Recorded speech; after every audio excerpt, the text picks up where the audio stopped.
પ્રથમ તીર્થંકર ઋષભદેવ, તેમના માતૃશ્રી મરુદેવા. તેમને હાથી પર બેઠેલી અવસ્થામાં કેવળ જ્ઞાન પ્રાપ્ત થયું. હવે વાત કરીએ ઋષભદેવના પુત્રની, જેને તેની બહેનોએ ઉપદેશ આપતા ગાયું કે વીરા મોરા ગજ થકી ઉતરો, ગજ ચડે કેવળ ના હોય રે. એટલે કે, હે મોટા ભાઈ, હાથી પરથી નીચે ઉતરો. હાથી પર બેઠેલા પુરુષને કેવળ જ્ઞાન પ્રાપ્ત નથી થતું. દાદીને હાથી પર બેઠેલી અવસ્થામાં કેવળ જ્ઞાન પ્રાપ્ત થયું. અને પૌત્ર માટે એવું ગાવામાં આવ્યું કે હાથી પર બેઠેલા પુરુષને કેવળ જ્ઞાન પ્રાપ્ત થતું નથી. રસપ્રદ છે આ કથા. ચાલો આ કથાને જાણીએ. ઋષભદેવ પ્રભુનો સૌથી મોટો પુત્ર છે ભરત, જે અવસર્પિણી કાળનો પ્રથમ ચક્રવર્તી બન્યો. તેનાથી નાનો બીજો પુત્ર છે બાહુબલી. પ્રભુના આત્મા સાથે ભરત અને બાહુબલીના આત્માઓનો 5 ભવોનો સંબંધ છે. તે વિશે આપણે અગાઉ જોઈ ગયા છીએ. પ્રભુએ જે ભવમાં તીર્થંકર નામકર્મ બાંધ્યું હતું, તે ભવમાં બાહુબલી અને ભરતના આત્માઓ તેમની સાથે જ સાધુનું સંયમી જીવન ગાળી રહ્યા હતા. સાધુ તરીકેની સાધનાઓની સાથે સાથે તેમણે પોતાની સાથેના અન્ય 500 સાધુઓની ભાવપૂર્વક ખૂબ જ વૈયાવચ્ચ એટલે કે સેવા કરી હતી. આ વૈયાવચ્ચ દ્વારા ભરતના આત્માએ ચક્રવર્તીનું નામકર્મ બાંધ્યું હતું, તો બાહુબલીના આત્માએ એવું લોકોત્તર બળ પ્રાપ્ત કર્યું હતું કે ચક્રવર્તીની કક્ષાનો યોદ્ધો પણ તેને હરાવી ના શકે. એ પછી આ ભવમાં તે બંનેએ પ્રભુના પુત્રો તરીકે જન્મ લીધો હતો. પ્રભુને કુલ 100 પુત્રો હતા. તેમણે દીક્ષા લીધી ત્યારે આ 100 પુત્રોને પોતાનું રાજ્ય વહેંચી આપ્યું હતું. એ પછી ઋષભદેવ પ્રભુને કેવળ જ્ઞાન પ્રાપ્ત થયું. એ જ ઘડીએ ભરત રાજાના શસ્ત્ર ભંડારમાં ચક્ર ઉત્પન્ન થયું. તેનો સંકેત એ હતો કે ભરત માટે ચક્રવર્તી બનવાનો સમય આવી ગયો હતો. ચક્રવર્તી એટલે સમગ્ર પૃથ્વીનો એકમાત્ર રાજા. જો કે તે ત્યારે જ ચક્રવર્તી કહેવાય જ્યારે અન્ય સર્વ રાજાઓ તેની આણ સ્વીકારે. તે પછી જ ચક્રવર્તી તરીકે તેનો રાજ્યાભિષેક થાય. શસ્ત્ર ભંડારમાં ચક્ર ઉત્પન્ન થયું એટલે ભરત ચક્રવર્તી બનવા માટે સજ્જ થયો. પૃથ્વીના તમામ રાજાઓને પોતાની આણ સ્વીકારવા માટે તેણે આદેશ કર્યો. પોતાના ભાઈઓને પણ તેણે પોતાની આણ સ્વીકારવા માટે કહ્યું. જવાબમાં 98 ભાઈઓ પ્રભુની પાસે પહોંચી ગયા અને દીક્ષા લઈ લીધી. ભરતે તેમના રાજ્યો સ્વીકારીને ત્યાં યોગ્ય રાજાઓની નિમણૂક કરી. એ પછી તેણે પૃથ્વી પરના અન્ય રાજાઓને પણ જીતી લીધા, પરંતુ બાહુબલી બાકી રહ્યો. જ્યાં સુધી તે ભરતની આણ સ્વીકારે નહીં, ત્યાં સુધી ચક્રવર્તી રાજા તરીકે ભરતનો રાજ્યાભિષેક થઈ શકે નહીં. ભરતે બાહુબલીને સંદેશો મોકલ્યો, મારી આણનો સ્વીકાર કર. બાહુબલીએ સામો જવાબ પાઠવ્યો, તમે મારા મોટા ભાઈ છો, તેથી પૂજ્ય અવશ્ય છો, પરંતુ તમે જે રીતે નમવા માટે કહો છો તે રીતે બાહુબલી કોઈને ના નમે. ભરત માટે યુદ્ધ સિવાય બીજો કોઈ વિકલ્પ રહ્યો નહીં. બાહુબલીએ પણ પડકાર ઝીલી લીધો. બંનેના સૈન્ય સામસામે આવી ગયા. બંને પક્ષે કરોડોની સેના છે. એટલે કે વાસ્તવમાં જો યુદ્ધ થાય તો કરોડો લોકોના મોત થાય. દેવલોકોના દેવોએ આ જોયું. આ વિનાશને રોકવા માટે તે પૃથ્વી પર ઉતરી આવ્યા. બંને પક્ષના યોદ્ધાઓને તેમણે રોકી લીધા. એ પછી તે વારાફરતી ભરત અને બાહુબલીની પાસે ગયા. બંને ભાઈઓ વચ્ચે સમાધાન માટે તેમણે સર્વ પ્રયાસો કર્યા, પરંતુ સંજોગો વિપરીત દેખાયા. ચક્રવર્તીના પદ પર બિરાજવા માટે ભરતે બાહુબલીને નમાવવો જ પડે, અને બાહુબલી નમવા માટે જરાય તૈયાર નથી. દેવોએ જોયું કે યુદ્ધ અનિવાર્ય છે. બીજી તરફ યુદ્ધમાં કરોડોના જીવ જવાની ભીતિ છે. છેવટના ઉપાય તરીકે તેમણે ભરત અને બાહુબલીને વિનંતી કરી કે જો યુદ્ધ ટાળી શકાય તેમ નથી તો તમે બંને એક કામ કરો. સૈન્યોને બાજુ પર રાખો. તમે બંને જ પરસ્પરની સાથે યુદ્ધ કરીને હાર જીતનો નિર્ણય કરી લો. ભરત અને બાહુબલી માની ગયા. તેમની વચ્ચે યુદ્ધ શરૂ થયું. સ્વાભાવિક રીતિ મુજબ સંસારમાં સૌથી સમર્થ માનવ તરીકે પ્રથમ નામ તીર્થંકરનું આવે. તે પછી ચક્રવર્તી રાજાનું સામર્થ્ય આવે. ચક્રવર્તીમાં 500 હાથી જેટલું બળ હોય. સંસારમાં તેનાથી વધારે બળવાન બીજો કોઈ પુરુષ ના હોઈ શકે. ભરત પાસે આ બળ હતું. આ બળ સાથે તેણે બાહુબલીની સાથે યુદ્ધની સ્પર્ધા શરૂ કરી. બંને વચ્ચે સૌપ્રથમ દૃષ્ટિ યુદ્ધ થયું. તેમણે પરસ્પરની સામે દૃષ્ટિ નોંધી. જીત માટેના આવેશથી લાલ લાલ દૃષ્ટિઓ પરસ્પરની સામે એ રીતે નોંધાઈ જાણે નરી આગથી તગતગતા એક સૂર્યની સામે બીજો એવો જ સૂર્ય. તેમાં બાહુબલીનો સૂર્ય વધારે તેજસ્વી સાબિત થયો. દૃષ્ટિ યુદ્ધમાં તે જીતી ગયો. તે પછી થયું નાદ યુદ્ધ. ભરતે જબરદસ્ત સિંહનાદથી સમ્રાંગણને કાંપતું કરી દીધું. સૌએ ધ્રુજારો અનુભવ્યો પણ બાહુબલી બિલકુલ સ્થિર રહ્યો. એણે ભરતથી પણ મોટો સિંહનાદ ઉપાડ્યો. તેના નાદની સામે પોતાના નાદને સ્થિર અને બુલંદ રાખવા માટે ભરતે ખૂબ પ્રયત્ન કર્યો, પરંતુ બાહુબલીનો નાદ વધારે સમર્થ બનતો ગયો અને તેનો નાદ ધીરો પડતો ગયો. આમ બાહુબલી આ યુદ્ધ પણ જીતી ગયો. તે પછી બાહુ યુદ્ધ શરૂ થયું. તેમાં થોડા સમય સુધી તો બંને લગભગ સરખા જ રહ્યા, પરંતુ એક સમયે બાહુબલીએ ભરતને ઊંચકીને આકાશમાં એવો ફંગોળી દીધો કે તે જો ધરતી પર આવીને પટકાય તો તેનું મોત જ થાય. પરંતુ પોતાના ભાઈ માટે અતિશય લાગણી ધરાવતા બાહુબલીએ તેને ઝીલી લીધો. તે પછી મુષ્ટિ યુદ્ધ થયું. તેમાં ભરતની મુઠ્ઠીના પ્રહારને બાહુબલીએ પૂરી સ્વસ્થતા અને સામર્થ્યથી ઝીલ્યો. એ પછી તેણે જે મુષ્ઠી પ્રહાર કર્યો તેનાથી ભરત ધારાશી થઈ ગયો. પણ વાર માટે તો તેણે ભાન પણ ગુમાવી દીધું. ભરત હવે મરણિયો બન્યો. તેણે જીવ પર આવીને દંડયુદ્ધ આદર્યું. બંને પરસ્પર દંડના સખત પ્રહારો કરવા લાગ્યા. આવા એક પ્રહારથી બાહુબલી ઢીંચણ સુધી જમીનમાં ઉતરી ગયો. આથી તે ક્ષણવાર માટે સ્તબ્ધ અવશ્ય થયો, પરંતુ તરત સ્વસ્થ થઈને તે ધરતીની બહાર નીકળી આવ્યો. બહાર આવીને તેણે પોતાના દંડથી ભરત પર જે પ્રહાર કર્યો તેણે ભરતને છેક ગળા સુધી ધરતીમાં ઉતારી દીધો. આમ દરેક દ્વંદ્વ યુદ્ધમાં બાહુબલી જીતતો ગયો અને ભરત હારતો ગયો. તેને આશંકા થવા લાગી કે શું મારા બદલે બાહુબલી ચક્રવર્તી બનશે. આટલા યુદ્ધો પછી મેં મેળવેલું બધું આ બાહુબલી એક જ યુદ્ધ દ્વારા પ્રાપ્ત કરી લેશે. આ શંકાનો અંત લાવવા માટે તેણે પોતાની પાસેનું અંતિમ શસ્ત્ર ધારણ કર્યું. આ શસ્ત્ર એટલે ચક્રવર્તીનું ચક્ર. તે માત્ર ને માત્ર ચક્રવર્તી રાજાની પાસે જ હોય. તેને ધારણ કરવાનું સામર્થ્ય પણ એકમાત્ર ચક્રવર્તીની પાસે જ હોય. ઉપરાંત તેની સામે સંસારનું કોઈ પણ શસ્ત્ર ટકી ના શકે. આ એક જ ચક્ર એક જ પળમાં એક આખી સેનાનો નાશ કરી દે. ભરતે અંતિમ ઉપાય તરીકે આ ચક્ર બાહુબલી પર છોડી દીધું. પરંતુ ચક્રવર્તીનું ચક્ર સગોત્રી પર કદી ચાલે નહીં.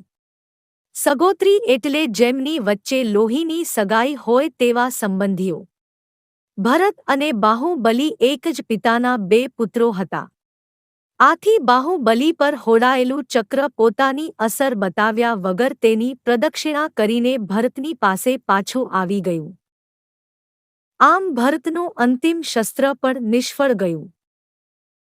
બંને વચ્ચે નક્કી થયા મુજબ તેમણે સામસામે સમાન રીતે અને સમાન શસ્ત્રોથી યુદ્ધ કરવાનું હતું. એને બદલે પોતાનું ચક્ર ધારણ કરીને ભરતે નિયમનો ભંગ કર્યો. આ જોઈ બાહુબલીએ સખત રોષ અનુભવ્યો. એમાંય ભરતનું ચક્ર નિષ્ફળ રહીને પાછું વળી ગયું એટલે બાહુબલીનો આવેશ ખાસ્સો વધી ગયો.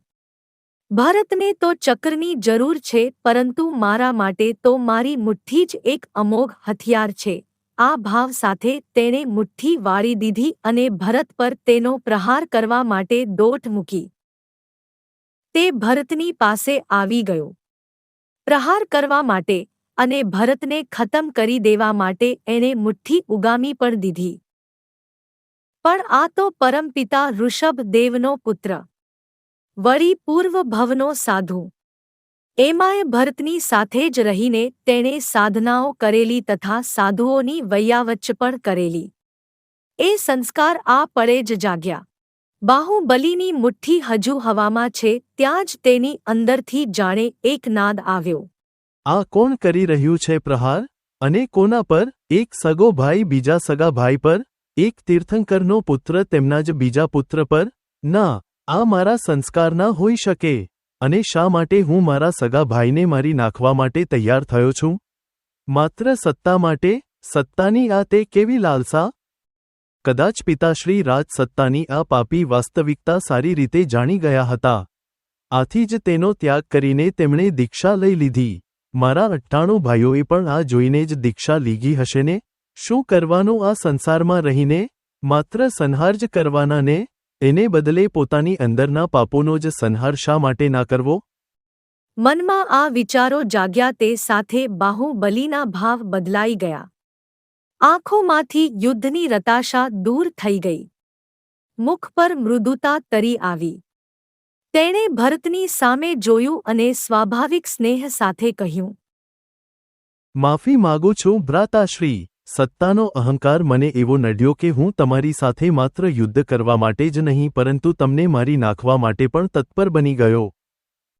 આટલી અધમ કક્ષાએ આજે તો ઉતર્યો પણ હવે પછી ક્યારેય ઉતરવું નથી.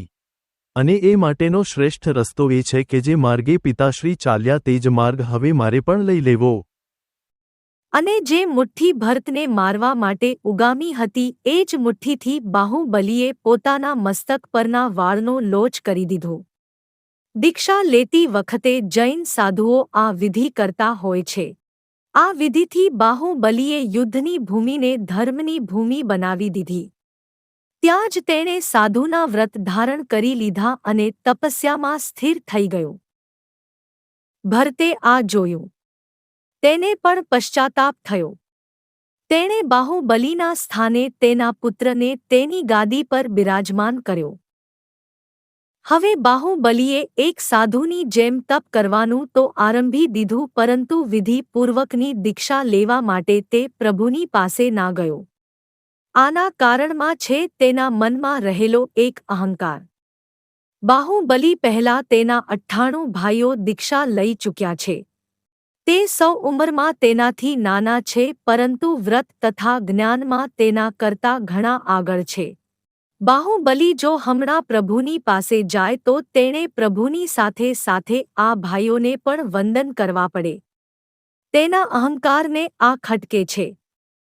આથી તેણે વિચાર્યું કે પહેલાં હું તપ દ્વારા કર્મોનો નાશ કરીને કેવળ જ્ઞાન પામી લઉં અને તે પછી પ્રભુની પાસે જાઉં જેથી મારા કરતાં નાના ભાઈઓને મારે વંદન ના કરવા પડે. આ ભાવ સાથે તે ત્યાં જ સ્થિર રહીને તપ કરવા લાગ્યો. પૂરા 1 વર્ષ સુધી તે આમ જ તપ કરતો રહ્યો. ઉનાળાની આગ જેવી ગરમી, શિયાળાની થીજાવી દેતી ઠંડી, ચોમાસાનો તોફાની વરસાદ, આમાંનું કશું તેને અસર કરી શક્યું નહીં. તેના પગમાં સાપોએ રાફડા બનાવ્યા. તેના શરીરને અનેક વેલો વીંટરાઈ વળી. પક્ષીઓએ પણ તેના શરીર પર અનેક ઠેકાણે માળા બનાવી દીધા. આ બધાની વચ્ચે પણ તે સ્થિર રહીને તપ કરતો રહ્યો. સર્વજ્ઞ એવા ઋષભદેવ આ બધું જાણે છે. તેમણે 1 વર્ષનો સમય જવા દીધો. એ પછી તેમણે બ્રાહ્મી અને સુંદરીને પોતાની પાસે બોલાવી. તે બંને પ્રભુની જ દીકરીઓ છે અને બાહુબલીની બહેનો છે. બંનેએ દીક્ષા લીધેલી છે. પ્રભુએ તેમને કહ્યું, અત્યારે બાહુબલી ઉત્કૃષ્ટ તપસ્યામાં લીન છે. તેનો આત્મા બીજી બધી રીતે તો શુદ્ધ બની ગયો છે પરંતુ હજુ માનનો સૂક્ષ્મ અંશ તેની અંદર રહી ગયો છે. આ કારણે તેને કેવળ જ્ઞાનની પ્રાપ્તિ નથી થઈ રહી. તમે તેની પાસે જાઓ અને તેને બોધ કરો. તમારા બહુ થોડા શબ્દોથી પણ તે માનને છોડી દેશે. તેને ઉપદેશ આપવાનો આજ યોગ્ય અવસર છે. પ્રભુ જેવા પિતાનો આદેશ હોય અને ભાઈ એવા તપસ્વીને ઉપદેશ આપવા જવાનું હોય તો કઈ બહેનને ના ગમે. બ્રાહ્મી અને સુંદરી બાહુબલી જ્યાં તપ કરી રહ્યો છે ત્યાં આવી પહોંચી. તેમણે ભાઈને શોધ્યો.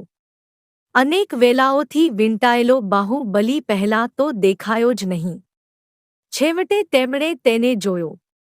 તેની પાસે જઈ બંનેએ તેને 3 પ્રદક્ષિણા આપીને વંદન કર્યા. એ પછી માત્ર આટલું જ કહ્યું, હે ભ્રાતાશ્રી, ભગવાન એવા આપણા પિતાશ્રી અમારા મુખે તમને કહેવડાવે છે કે હાથી પર બેઠેલા પુરુષોને કેવળ જ્ઞાન નથી થતું. જૈન ધર્મગ્રંથોમાં આ શબ્દો એક બહુ મોટા ઉપદેશનો મહિમા ધરાવે છે. તેમના અર્થ તથા મર્મ પર ગ્રંથો લખી શકાય તેમ છે. આ જ બોધને સ્તુતિ સ્તવનમાં આ રીતે ગાવામાં આવે છે, વીરા મોરા ગજ થકી ઉતરો, ગજ ચડે કેવળ ના હોય રે. માત્ર આટલું કહીને પોતાનું કર્તવ્ય પૂર્ણ કરીને તે બહેનો જેમ આવી હતી તેમ પાછી ચાલી ગઈ. બાહુબલી તો ધ્યાનાવસ્થામાં છે. ધ્યાનની અતિ ઊંડી અવસ્થામાં આ શબ્દો જાણે દૂર દૂરથી આવતા હોય તેમ તેને સંભળાયા. તેને આશ્ચર્ય થયું. મનમાં સવાલ જાગ્યો કે હું તો એક તપસ્વી છું. અહીં તપ કરી રહ્યો છું. હું હાથી પર તો છું જ નહીં. તો પછી મારી બહેનો આમ કેમ કહે છે? બંને ભગવાનની શિષ્યાઓ છે. આથી તે કદી ખોટું ના બોલે અને અર્થ વગરનું પણ ના બોલે. તેમણે મને હાથી પર બેઠેલો કહ્યો તે શબ્દોનો કોઈ મર્મ તો અવશ્ય હશે. હું કયા હાથી પર બેઠો હોઈશ? અરે હા, જ્ઞાનીઓ માનને હાથી જેવું કહે છે અને હું તેના પર જ તો બેઠો છું. વ્રતથી મોટા પણ વયથી નાના એવા મારા ભાઈઓને હું શા માટે નમસ્કાર કરું? એવા અહંકાર રૂપી હાથી પર હું બેઠો છું.